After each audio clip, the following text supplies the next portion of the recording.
ನಮಸ್ತೆ ಎಲ್ರಿಗೂ ಒನ್ ಕರ್ನಾಟಕಕ್ಕೆ ಸ್ವಾಗತ. ನೀವಿನ್ನು ನನ್ನ ಯೂಟ್ಯೂಬ್ ಚಾನಲ್ಗೆ ಸಬ್ಸ್ಕ್ರೈಬ್ ಆಗಿಲ್ಲ ಅಂದರೆ ದಯವಿಟ್ಟು ಸಬ್ಸ್ಕ್ರೈಬ್ ಆಗಿ, ನಿಮಗೆ ಹೆಚ್ಚಿನ ಅಪ್ಡೇಟ್ಗಳು ಸಿಗ್ತಾ ಹೋಗುತ್ತೆ. ಅಯೋಧ್ಯೆಯ ರಾಮ ಮಂದಿರ ಯಾರಿಗೆಲ್ಲ ಗೊತ್ತಿಲ್ಲ, ಅಲ್ಲಿ ನಮಾಜ್ ಮಾಡಲು ಯತ್ನಿಸಿದ ಕಾಶ್ಮೀರಿ ವ್ಯಕ್ತಿಯ ಬಂಧನ ಆಗಿದೆ. ಸೊ ನೋಡೋಣ ಬನ್ನಿ ಏನು ಅಪ್ಡೇಟ್ ಅಂತ.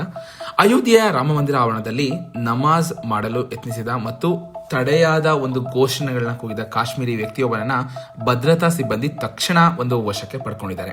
ಈ ಘಟನೆ ದೇವಾಲಯದ ಭದ್ರತೆ ಮತ್ತು ಕಾನೂನು ಸುವ್ಯವಸ್ಥೆ ಕುರಿತು ಆತಂಕ ಮೂಡಿಸಿದೆ. ಇವಾಗ ಸೊ ಪ್ರಕರಣದ ಹಿನ್ನೆಲೆ ಮತ್ತು ಆತನ ಉದ್ದೇಶವನ್ನು ತಿಳಿದುಕೊಳ್ಳಲು ಪೊಲೀಸರು ತನಿಖೆ ನಡೆಸ್ತಾ ಇದ್ದಾರೆ.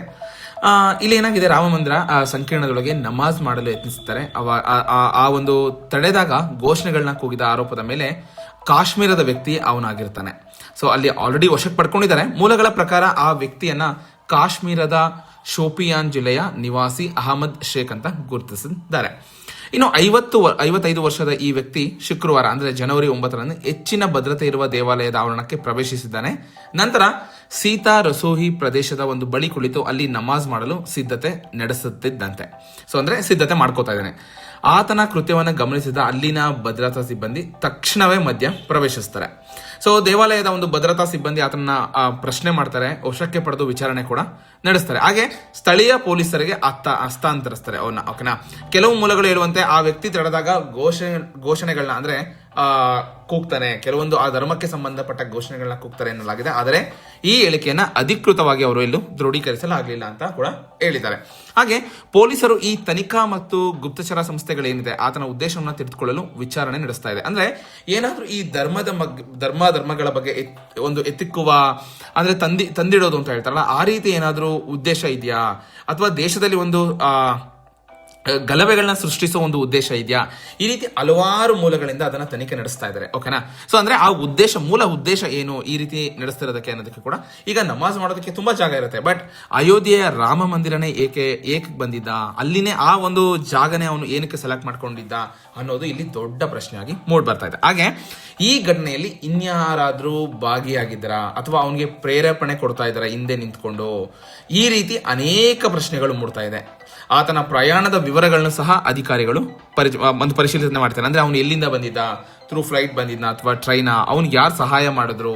ಸೊ ಈ ರೀತಿ ಅನೇಕ ಒಂದು ರೀತಿಯಲ್ಲಿ ತನಿಖೆ ನಡೀತಾ ಇದೆ. ಹಾಗೆ ಪ್ರಾಥಮಿಕ ತಪಾಸಣೆಯ ಒಂದು ಸಮಯದಲ್ಲಿ ಪೊಲೀಸರು ಆತನ ಬಳಿ ಗೋಡಂಬಿ ಮತ್ತು ದ್ರಾಕ್ಷಿಗಳಂತ ಆಹಾರ ಪದಾರ್ಥಗಳನ್ನ ಪತ್ತೆ ಹಚ್ಚಿದ್ದಾರೆ. ಸೊ ಅದು ಬಿಟ್ಟು ಬೇರೆ ಏನೂ ಸಿಕ್ಕಿಲ್ಲ ಅಂತ ಅಲ್ಲಿ ವರದಿ ಆಗಿದೆ. ಹಾಗೆ ಆ ವ್ಯಕ್ತಿ ತಾನು ಅಜ್ಮೀರ್ಗೆ ಪ್ರಯಾಣಿಸುತ್ತಿದ್ದೀನಿ ಅಂತ ಅಧಿಕಾರಿಗಳ ಹತ್ರ ತಿಳಿಸ್ತಾನೆ. ಸೊ ನಂತರ ಹಿರಿಯ ಪೊಲೀಸ್ ಅಧಿಕಾರಿಗಳು ಮತ್ತು ಗುಪ್ತಚರ ಸಂಸ್ಥೆಗಳೇನಿದೆ ಅದನ್ನ ರಾಮ ಮಂದಿರ ಸಂಕೀರ್ಣದಲ್ಲಿ ಭದ್ರತಾ ವ್ಯವಸ್ಥೆಗಳನ್ನ ಪರಿಶೀಲಿಸುತ್ತೆ. ಜಿಲ್ಲಾಡಳಿತ ಮತ್ತು ರಾಮ ಮಂದಿರ ಟ್ರಸ್ಟ್ಗೆ ಪ್ರತಿಕ್ರಿಯಿಸಲು ನಿರಾಕರಿಸಿವೆ. ಸದ್ಯದಲ್ಲಿ ಯಾವುದೇ ಒಂದು ರಾಮ ಮಂದಿರ ಟ್ರಸ್ಟ್ ಇಂದ ಹೇಳಿಕೆ ಬಂದಿಲ್ಲ. ಮುಂದಿನ ವಾರ ಅಯೋಧ್ಯೆಯಲ್ಲಿ ಮಕರ ಸಂಕ್ರಾಂತಿ ಆಚರಣೆ ನಡೆಯುತ್ತಿದೆ. ಆ ಸಂದರ್ಭದಲ್ಲಿ ಭಾರಿ ಜನಸಂದಣಿ ಬರುವ ನಿರೀಕ್ಷೆ ಇದೆ. ಈ ನೆಲೆಯಲ್ಲಿ ಅಯೋಧ್ಯೆಯಾದ್ಯಂತ ಈ ಒಂದು ಸನ್ನಿವೇಶ ಆದ್ಮೇಲೆ ಹೆಚ್ಚಿನ ಭದ್ರತೆಯನ್ನ ಒದಗಿಸುತ್ತಿದ್ದಾರೆ.